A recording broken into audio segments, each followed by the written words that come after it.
sé an ceúlá fiche d'Aibreán ná na Publiachta.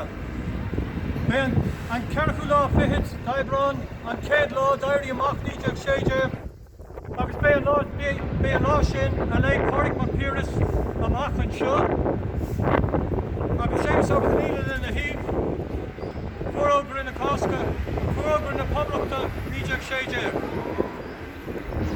Today is Republic Day.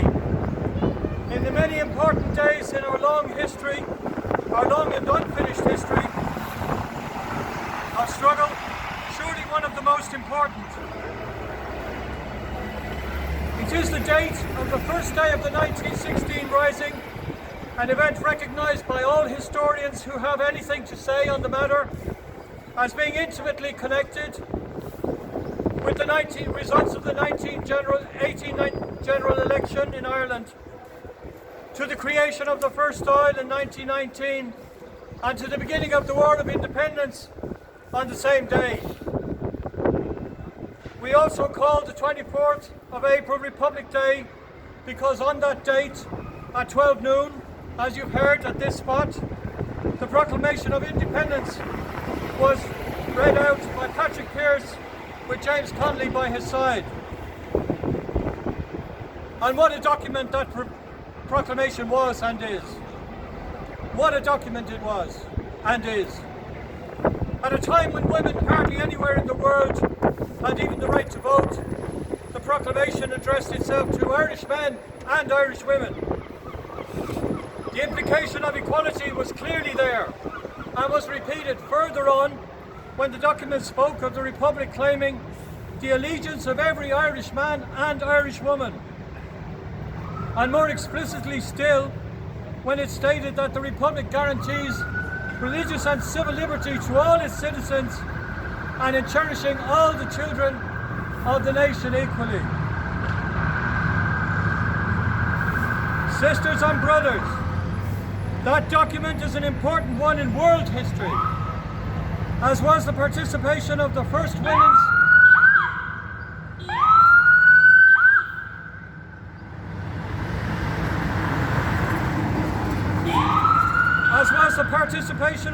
women's insurrectionary organisation Cumann na mBan, along with the first workers' army in the world, the Irish Citizen Army, and which in addition recruited women, some of whom were officers in it.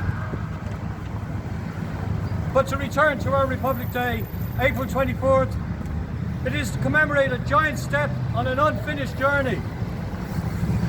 The struggles of those men and women in 1916 and since, and with much suffering, in prison and concentration camp, shot in battle or against a barracks or prison wall, or kidnapped and tortured, murdered, years of prison, hunger strikes, have not yet won us freedom, nor the kind of society we long for, and which was envisaged in that proclamation.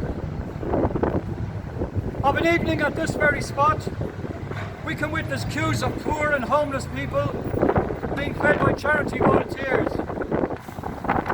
Seeing people sleeping on the streets of our cities reveals the tip of the housing crisis. Iceberg.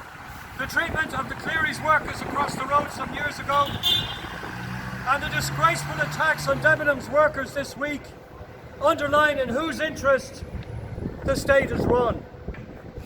And 5/6 of our land is under foreign military occupation.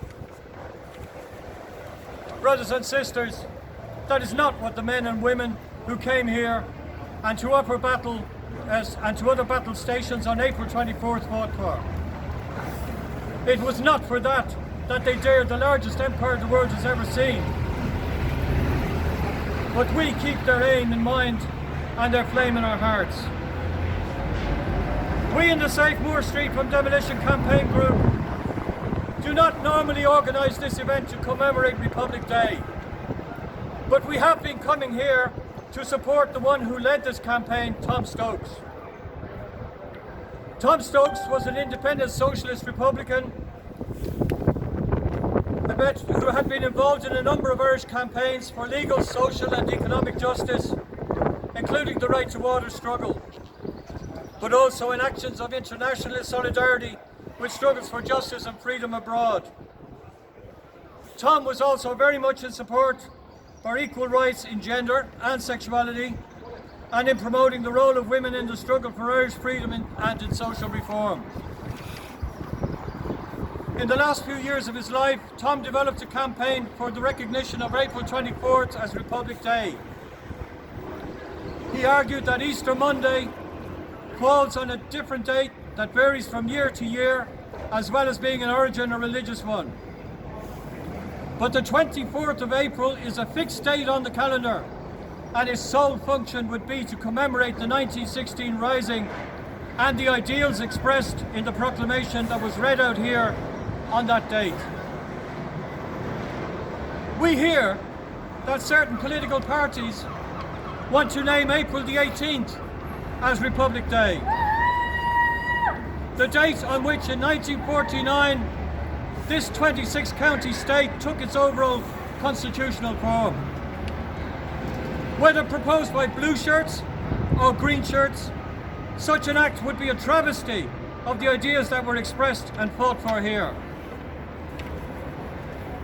Tom Stokes died in December 2018, and a small and varied group have been keeping the Republic Day campaign alive since then. We regret his early death, but even more so, not to have him here tearing into those who have failed to live up to the sacrifice of so many and the words of the proclamation. Because Tom Stokes never left us in any doubt that what we have currently in Ireland is not what those men and women fought for, not that which was envisaged in the words of that remarkable document, the proclamation, which, like the far right and fascists, so many politicians are happy to wave around while trampling not only on his spirit but on his actual words. Nílach dáta bháin do lána pobachta, agus sin an ceadú lá fichead bealtaine, cé go bhfuil an poblach sin le baint amach go fóill. Sisters and brothers, there is but one Republic Day. It is on April 24th. It is the day of the Republic declared on that day, which has yet to be achieved. In commemorating Republic Day on April 24th, we keep that flame burning and look forward to the day of the realisation of that Republic, with civil and religious freedom for all, and the cherishing of all its children equally, with equal opportunities for all. On Phoblacht the Boo.